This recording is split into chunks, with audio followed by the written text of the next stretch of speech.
বিকশিত আসাম বিকশিত উদারবন স্লোগানকে সামনে রেখে বিজেপির উদ্যোগে শিলচরে বঙ্গভবনে উদারবন বিধানসভা কেন্দ্রের এক প্রবুদ্ধ নাগরিক সভা অনুষ্ঠিত হয়। সভায় উপস্থিত ছিলেন প্রাক্তন জেলা সভাপতি বিমলেন্দু রায়, প্রাক্তন সাংসদ রাজদীপ রায়, জেলা পরিষদ সভাপতি কঙ্কন নারায়ণ শিকদার, বিধায়ক মিহিরকান্তি সোম সহ জেলা ও মন্ডল স্তরের নেতৃবৃন্দ, বিশিষ্ট নাগরিক ও বুদ্ধিজীবীরা।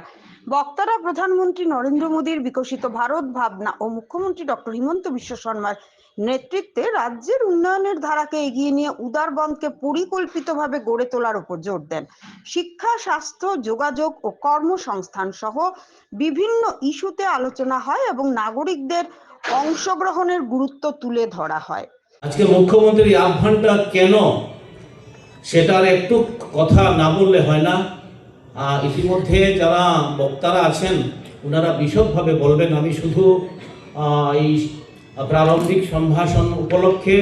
দু চারটি কথা বলবো, তারপর আপনারা পণ্ডিত বর্গের কাছ থেকে, মুখ থেকে এই কথাগুলো শুনবেন। প্রবুদ্ধ মানে যারা বৃদ্ধ, প্রবুদ্ধ মানে যারা শুদ্ধ, প্রবুদ্ধ মানে যারা বুদ্ধ, প্রবুদ্ধ মানে যারা জ্ঞানী, আর প্রবুদ্ধ মানে যারা আমাদের যারা নবীন প্রজন্ম, তাদের ইন্সপিরেশন। আর আমরা আমাদের একটা শাশ্বত বিষয় যে আমরা চিরকাল প্রবুদ্ধদেরকে দেখে, প্রবুদ্ধদেরকে সম্মান জানিয়ে, তাদের আশীর্বাদ নিয়ে আমাদের, এটা তো রাজনৈতিক ক্ষেত্র হতে পারে বা বিভিন্ন সমাজের বিভিন্ন ক্ষেত্রে কাজ করা প্রত্যেকজন ব্যক্তি, প্রত্যেক নারী, প্রত্যেকেই আমরা প্রবুদ্ধদের কাছ থেকে জ্ঞান আহরণ করি। এই নাগরিকদেরকে যে আপনাদের আশীর্বাদ পাওয়ার জন্য, আপনারা যে সুনাগরিক, আর আপনাদের আশীর্বাদ পাওয়ার জন্য ভারতীয় জনতা পার্টি রাজ্যে যে ক্ষমতায় এসছে 2016, আর কেন্দ্রে আমরা 2014 মোদিজির নেতৃত্বে যেভাবে রাজ্যে বিকাশ হচ্ছে, কেন্দ্রে বিকাশ হচ্ছে এবং সমস্ত দেশ যেভাবে সুরক্ষিত রয়েছে,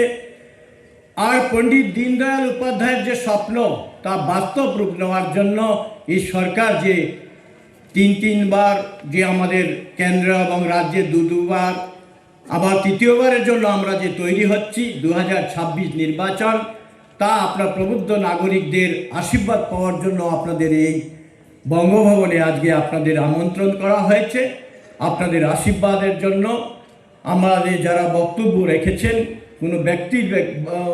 বিষয় নয়, ভারতীয় জনতা পার্টি বিজেপি সরকার দীর্ঘ আজকে যে আমাদের কাজ হচ্ছে, যে পণ্ডিত দীনদয়াল উপাধ্যায় যে স্বপ্ন দেখেছেন সমাজের শেষ ব্যক্তির জন্য কাজ করা, যার রুটি কাপড়া মাকান, যার সমাজের না স্বাস্থ্য ব্যবহার আছে, না শিক্ষার ক্ষেত্রে বঞ্চিত, লাঞ্ছিত, সেই ব্যক্তির জন্য যে ভারতীয় জনতা পার্টি জনসংঘের পর থেকে যে